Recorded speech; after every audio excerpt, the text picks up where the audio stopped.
Hi, everybody. Amber here. Welcome back to In Conversation with ATF. My guest today is a voice director.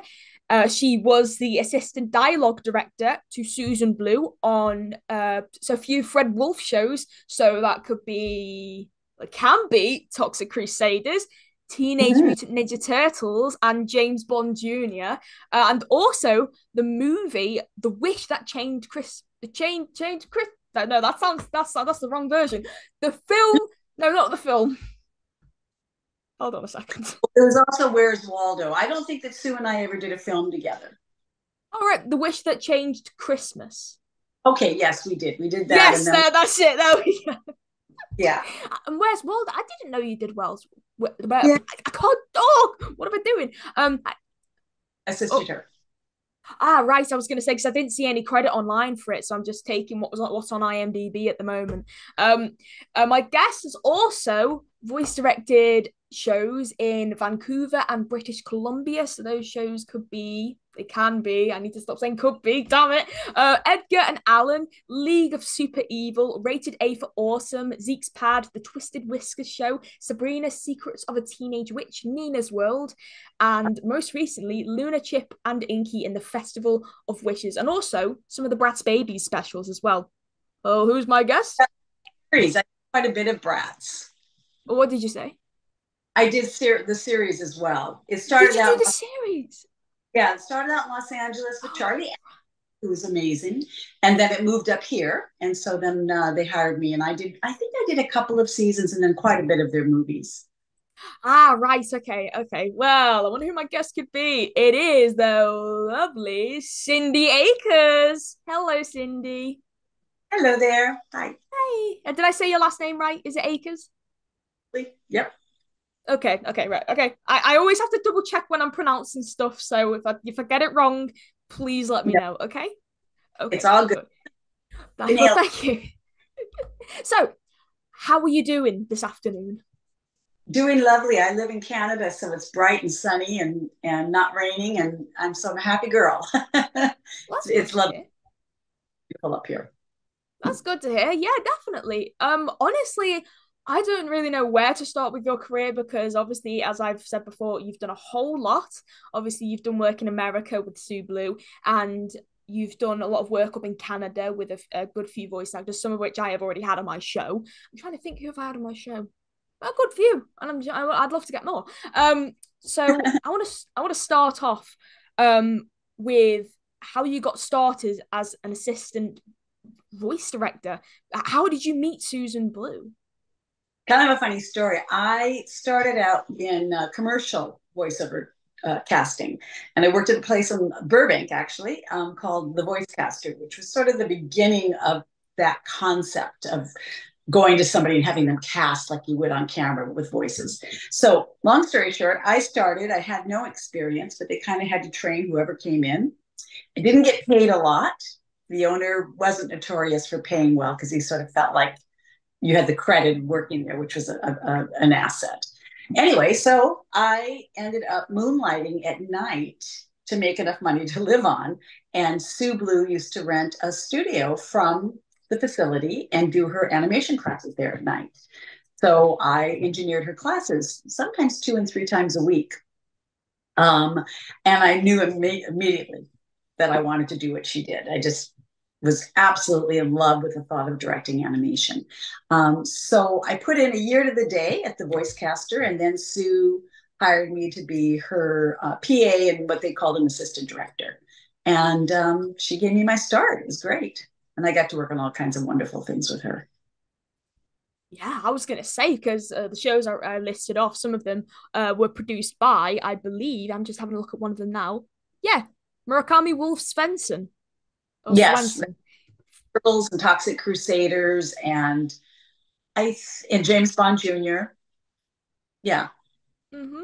So let's go through the different shows. I'm not sure which was released first, but I might as well go with everyone's favorite, Teenage Mutant Ninja Turtles. I got the four guys to sign my VHS of the show. So All three guys, really nice, very talented. So I know. So when I was at TF Nation, Sue did a panel where she sort of explained about how she got into voice direction, and her first job was for Teenage Mutant Ninja Turtles. So whenabouts in the process of her working on it did you come in?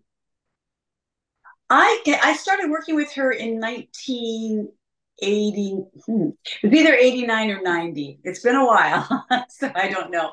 But I don't think that was her. Well, I guess it was her first directing, actually, because she'd certainly done a lot of voiceover as an actress. I don't think it was at the very beginning, but it must have been relatively, if that was her first show, because I would have come in maybe on the second season. Yeah, it Don't did quote. run for a few years. Yeah, I was gonna say it did run for a good few years because obviously that they changed like some of the voice actors at some points and stuff. I think there was a few characters who had at least two or three voice actors over Yeah, the course of the show's run. the four guys, the four main guys, plus Pat Fraley, who was fabulous in his role, and Peter Renaday was in that, and April, I want to say Winchell. So, and then it was the four, Barry, Cam, Townsend, and who am I forgetting? I'm forgetting the fourth one. You just showed me the picture. Anyway, I'm sorry, whoever watches this. I didn't mean to do that, but I forgot. Wait, just name them again. There's Cam Clark, Yeah, Barry yeah. Gordon, Gordon, yep. Townsend Coleman, and who am I? Rob Paulson. Olsen. Oh my God, Rob. I don't know if you'll ever see It's just this, a but bunch of fan. There's just a bunch of fans screaming and screaming like, "It's Rob Paulson! It's Rob yeah, Paulson you're talking about!" Like he's like, I, you know what? My brain just went south. that's okay, It's, but like he's like so big. Like he's like the yeah. one of the top dogs in voiceover. But I don't want to give the appearance that I was actually doing much more than assisting Sue on that show, assisting as her assistant director, which really just involves making sure she's staying on track. If she misses something, I'll catch it, vice versa. So it's not like I was directing the dialogue. That was her show. Yeah, right. I see. Who was your favorite sort of guest star to work with on TMNT? Did you ever get to meet? Well, of course you must have done because you were in the sessions. Did you meet James Avery, or did he stop Oh, playing Shredder by that point? wonderful. Absolutely wonderful. Yeah, I don't think I had a favorite. I mean, it was the first show I had worked on. And as I say, I had done some casting already. I worked at the Voice Caster, so I had definitely done casting for animation. But I have such an awe for voice actors. It's such a demanding type of acting. And also a really nice aspect of the business because it's a little bit smaller frame. It's sort of like a small community. So I was mesmerized by all of them and the range that they show and how quickly they can turn on a dime. And it was a great opportunity to really to learn firsthand. It was great. Well, that's good to hear. I'm just trying to adjust my light a little bit so I can kind of light up my wardrobe a little bit because I have all these pictures of. This thing. Oh, it's I had print all in front of you, but I realized it was just telling me that we're recording. So, and then we did Toxic Crusaders, which was really fun. We had that was a really good cast also, and then James Bond Jr., which was I think we did 50 some odd episodes of that, and that was a really cute show. And my husband ended up being a number of the characters on that. He was Gordo, and he was Skullcap, and he was the Worm, and I forget what else, but nobody knew we were dating. We had different last names. And it was when we first started dating, so we didn't say anything to anybody. We literally did 3 seasons and nobody knew. Because we wanted to keep our names separate. We always did keep them separate. So yeah, so that was fun. Yeah, I was gonna say, yeah, Jan Rabson, your husband, Yeah. bless, and honestly, just like, oh, you've gone blurry. What's happened to you? What happened? I'm just going to tell them I'm not available. There you go. Ah, Somebody okay. I had told them I was going to be in this with you, but I was they like, where forgot. did you go? Yeah. I met him on the opposite side of the glass, and he was extremely. Unfortunately, he died last year, so I'm speaking of him in the past. But Yeah. he he was all kinds of interesting characters. He was Leisure Suit Larry. He was the Wizard on Where's Waldo. He was a number of the characters in uh, James Bond Jr. He was a number of characters in Edgar and Ellen. What else did he do? Pixar. He did all the Pixar movies up until about the time that The Incredibles came out. So he was a real talented guy. We had a lot of fun together because we were similarly crazy.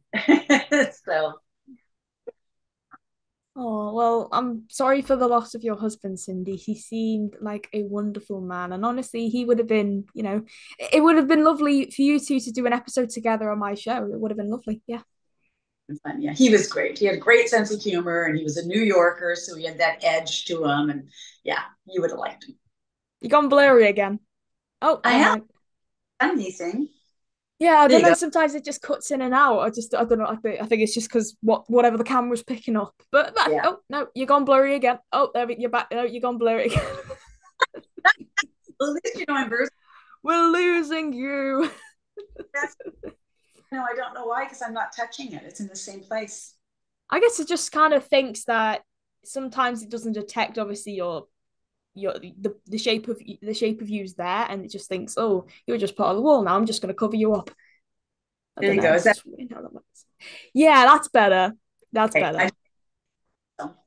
Yeah. So I'm looking at the cast list for Toxic Crusaders. And honestly, that's a good bunch. That is a good bunch. Greg Berger, Susan Yeah. Blu, Roger Bumpus, Paul Iding, Ed Gilbert, John Mariano, Chuck McCann, Hal Rail, Susan Silo. Some of these people I've had on my show before, and they've been absolutely wonderful guests. And And then obviously, oh, she was on well, wasn't she? who was? With Kath Soucie in that Kat cast. Susie. Yeah. Great. And Michael, he's a star. He was in Michael Pollard.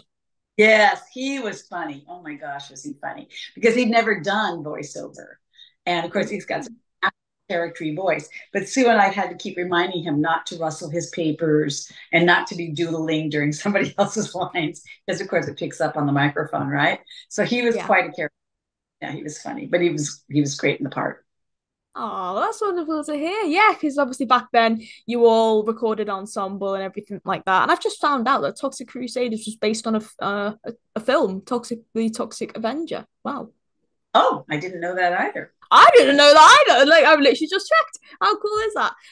So of course we spoke about TMNT, and now we've got to speak about everyone's favorite and probably the only James Bond series that's ever probably going to be made, James Bond Jr. Now, of course, stellar cast. As always, you've got, of course, Susan, you've got your husband, Jan, Brian Stokes Mitchell. I know.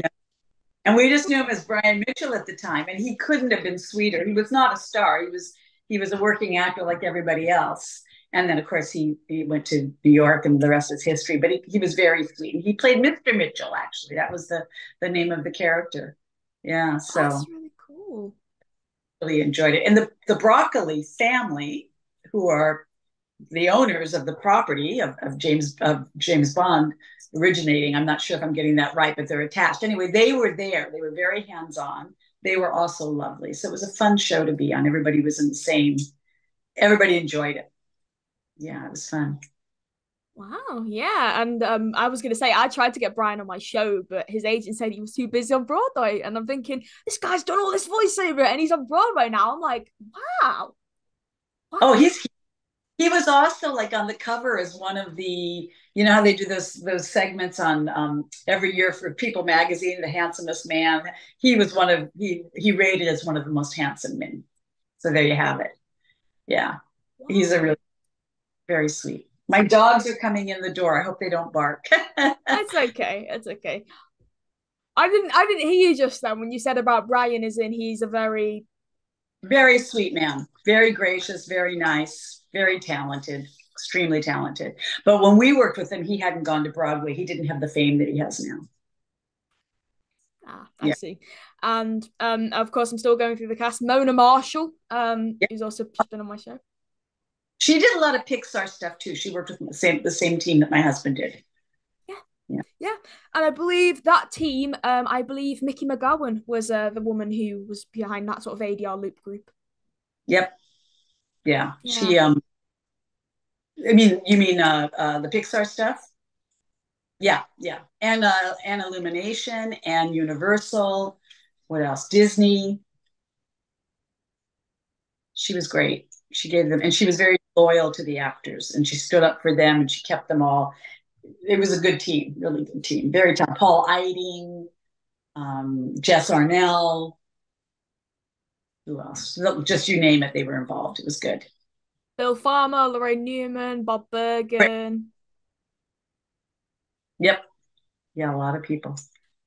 Yeah, and I'm still looking. Julian Holloway, like everyone knows him over here from the Carry On movies, and now over there, he's just a voice actor in his own right. It was a friend of well, like we did the casting, and I actually asked to bring him in on that because he was. I knew he was perfect for the part. Yeah, he's a good guy, Wow. really.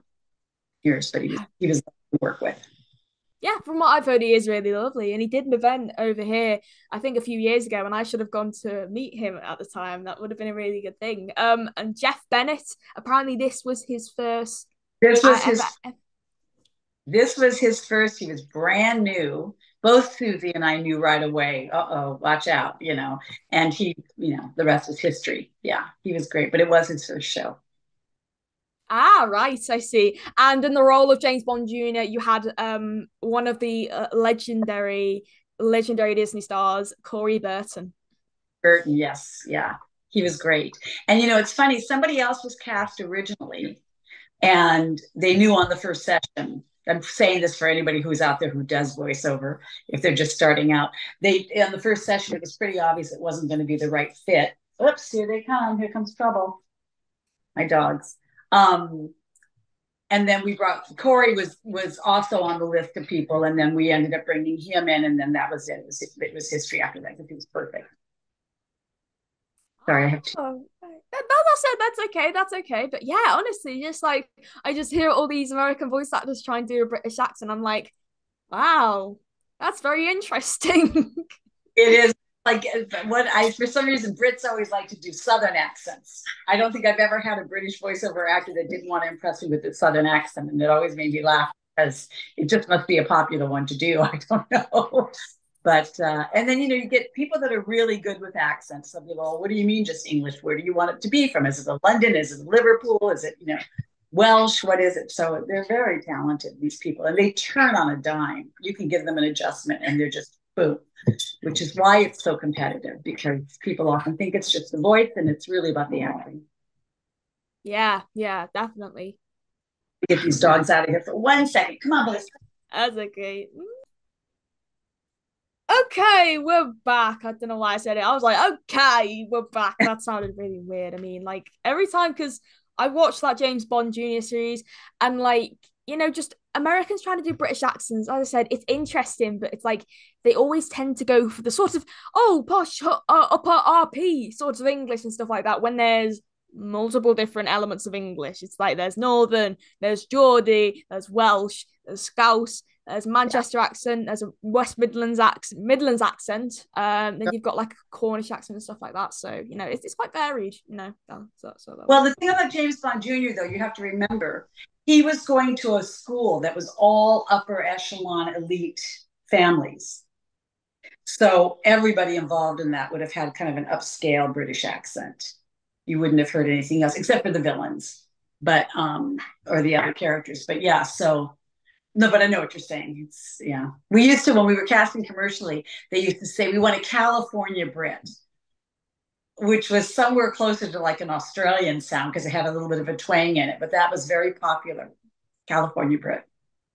Ah, right, I see. And so how do you sort of transition from working in LA to moving up to Canada and working with that sort of voiceover pool? Yeah, it was interesting because we both moved up here and we both were very established in Los Angeles. And when we first got up here, we didn't know a soul.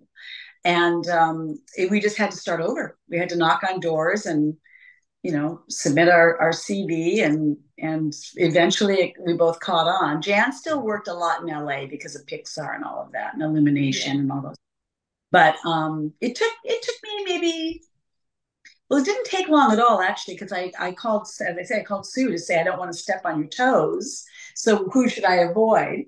And then she said, nobody, just go with my wishes and use my name. And literally the next day, I got a phone call from a producer up here who hired me to do a mega box movie called Fire and Ice. And because they had called Sue. And she said, no, but I know exactly who you should hire. And then after that, I didn't stop working. I still haven't. So I was really fortunate. Wow. I was actually Because considering. right by somebody who had mentored me and making sure I didn't do anything that was not gracious, and her believing in me and saying, "Good, I'll help you." So she sort of launched me in Los Angeles and then again in Vancouver. So I really have a lot that I owe her because she was very generous with me. Oh, that's really sweet of you to say. It's a nice part of the business. It's not because, I think because actors are not being judged on every part of their existence. You're too short, you're too this, you're too fat, you're too thin, you're not old enough, you're too old. And so with voiceover, it's really just about the acting and getting the writing and paying attention and listening, to the other actors and what they're doing and creating different levels, because you've got to remember that the show director is going to want to animate to that, which is a big part of what a voice director does also, is we make sure everything is we're thinking about it in a visual sense. So it's a nice kind of close-knit community, both in LA and up here. It's really lovely. It's not very show busy. So that's kind of nice. So, Cindy, I'd like to know, how did you get acquainted with Mike Young? Well, again, through Sue Blu. Oh, I'm so sorry to do this, Jim, and open this door because now they're scratching at the door. Right. Yeah, Sue Blu. That day that I told you that I called her, and then eventually, yeah, I contacted them, and I said, "This is annoying. Do you want to stop it for a second while I get the dogs out of?" Okay. There we go. Okay, good. We're good. It was really through Susan Blu. She had told me to contact them because they did a lot of recording up in Vancouver. So I did. And the first thing they hired me for was Bratz. And then I went on to do Hero 108, Edgar and Ellen. Gosh, what else? So many shows. I can't even think of what they all were. Twisted Whiskers. Oh, Little Tyke movies, Playmobil movies. You name it, we did it. So I did years of doing almost all of their recording up here. So yeah. Edgar and also, hang on, where have you gone? Oh, I can't. Sorry, it just seems not saying up. But yeah, and also like League of Super Evil and Rated A for Awesome and everything like that. Just yeah. That was Nerdcore up here in Vancouver. And I also did Stormhawks. I only did a couple of episodes of that, but League of Super Evil was really fun, and it was a great cast. And it was fun because it wasn't terribly politically correct, so you could get away with it being a little more like the animation I grew up on, which was Warner Brothers, where everything was kind of silly and wild and all over the place. So it was more suited to that genre. Yeah. Oh yeah, it was yeah, Vancouver. Yeah, because I remember Lee Tokar. I've had him on my show. Lee Tokar and Scott McNeil and Colin Murdoch. And they were Right. rascals in the booth because the three of them were very good and very well known. And they were always one-upping each other, as they were very playful. And every once in a while I'd have to say, okay, but we need to record. So everybody calm down, but they were fun. Some of the other ones I've had Brian Drummond on my podcast. I'm trying to get Matt Hill on my show as well. Yeah. Both of those, they're both very good friends of mine. Brian's booked almost everything I've ever done the casting on. Matt Hill also. In fact, Matt Hill came to the island where I live and did some radio dramas with my husband and I. So that was really fun. But yeah, and Richard Cox. Did you ever work with Richard Cox? He's another Ian Corlett. Yeah, I've interviewed him. The Dobson brothers, Michael Dobson, Brian Dobson, and Paul. Yep. Yeah, Michael. Yeah, I think it's Michael. Yeah, it's Michael. Michael. Yeah. What about Kathleen Barr and Tabitha Germain? No, I haven't had them on my show. I was planning on getting. Who was I getting on my show? I'm trying to think of who it was. Hold on. You have to just give me a second whilst I try and remember the name. I'm trying to think. What was her name? What was her name? What was her name? I've got to find out now because it's just going to do my head in for the rest of the interview. Hang on. It might have. No, I don't think it was Kathleen. I'm trying to think. Let's have a look because I know character she's voiced. Who is it? Nicole Oliver. Yeah, I was just gonna say, but it was Nicole Oliver. Yeah, she did my show, Lego, there's a Lego project called Lego Elves, and it was for Netflix, and she was one of my actresses on that show. She's a dream to work with. She's been doing a long time also. So Well, that's good to hear. Yeah. So what exactly, could you explain in simple terms, what does really a dialogue director actually do? I know you said you were an assistant, but then you became a dialogue director, obviously, for these Canadian productions. So like what do you do? yeah, for the last 25 years, I've just been a voice director, not assisting. So in a nutshell, people think that things are done the way they are with anime, but with most of these shows we're talking about, they're all what we call prelay. So we take it from script to finish in terms of doing the casting, meeting with the clients, finding out what they're looking for, submitting, doing 3 days of casting where you're literally seeing an actor every 10 minutes, 10 to 15 minutes, and then making our selects, which then go usually to the animation house, like Mike and Liz Young. And then from there, they go to the network to be approved or not approved. So it's quite a process just to get them, get the actors established and get them booked. Then we go from script to record. And then after that, it becomes an animation project with the show director. So you've got the show director, and then you've got the voice director. And so typically we're sitting in the booth, the actors are all on the stage. We do it like a repertory company. And the voice actor is working on making sure that we're getting what we need for the animation director. So it's giving him action. The difference between, if it says that the actor then picked an apple, or let's say James Bond Jr. then picked an apple, the difference between an actor just saying, oh, I'll get that apple, or I'll get the apple, and pulling it down, one's going to give him something to animate and one's not. So we look for that. You make sure that the actor's performance is spot on and that we like what they're doing. You make sure the actors don't fall into one another's rhythms or into one another's voices. Like a lot of times when you have, like on Bratz, a lot of young women doing it, you got to make sure that you keep those voices separated. Also, that they stay on character. So we always have a reference. And even with somebody as brilliant as Brian Drummond, I'll say, wait a minute, I want to hear the reference. Okay, yeah, we're on, or come up or come down. And basically direct their performance and just make sure that you're getting what's needed for the show to be animated. It's really fun. Sometimes I wonder, I think someone's going to tap me on the shoulder and say, that's enough. You've been doing this, too fun. You got to go get a real job. So I love it. Well, thank you for explaining what a voice director does, Cindy. It's a big part of the process because it's funny, you often think to yourself when you're doing it, well, why aren't they just doing this themselves? But there is a real gift for those that end up being successful in knowing how to make it an actor-friendly experience. So my job is to make sure that I'm acting in a way that facilitates the actor's performance, but also that comes through me so that I don't make them crazy. Because often when you've got the clients there, they're so sweet, but they'll do a line read. They'll say, oh, if you can get them to say it like this, and they don't realize that what they're doing is not it doesn't really help anybody. So my job is to sort of translate, what are they actually saying they want? And then I'll repeat it back to the producer. They go, yeah, that's exactly what I want. And then I'll say it to the actor in a way that will be empowering and not frustrating. Does that make sense? It does. Yeah. A lot of reading the room and making sure the actors feel safe and that they're having fun, making sure the animator is getting what he wants, making sure that if something sounds like it had a technical glitch, you say to the engineer, we need to go back and pick that up. I think there was the actor's voice was spitty. We got to, take a sip of water. Let's record that again. It's just all of that. So you're kind of organizing that whole side of it. Ah, right, I see.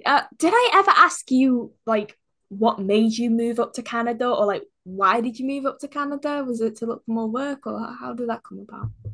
Well, I don't want to sound like I'm LA bashing because I grew up there. So I do have a lot for Los Angeles, but it's a very show busy town. And we had two little boys. My sons are now 25 and 26, but at the time they were 2 and 3. And we just kind of looked around and decided we didn't want to raise them in Los Angeles. We didn't want it to be, it's just very Hollywood. And we wanted to have them raised someplace that was sort of not about what you do for a living, but just, maybe you're a gardener, maybe you're a sculptor, maybe you're a painter, maybe you work for the post office. It wouldn't matter what you did. You're just giving them more, I don't know, I think a more grounded experience. And our criteria was we wanted to be near a major city, which we are. I can be in Vancouver in 20 minutes if I get on a float plane, or an hour and a half if I get on a ferry. We wanted to be near a university, so it was not small town oriented, but it had some, eclectic intellect, and a place that was beautiful. And British Columbia is gorgeous, absolutely gorgeous. That's what happened. We got up here, didn't know a soul, and the rest is history. We've been up here 22 years. Wow. I mean, what more could you want? That is such a really good decision, honestly. Wow. It's great. Oh, So glad to hear that. credit the decision. So, and we owned a recording studio at the time, and then we eventually sold that to one of our employees. So that was our last link to being there. Ah, right, I see.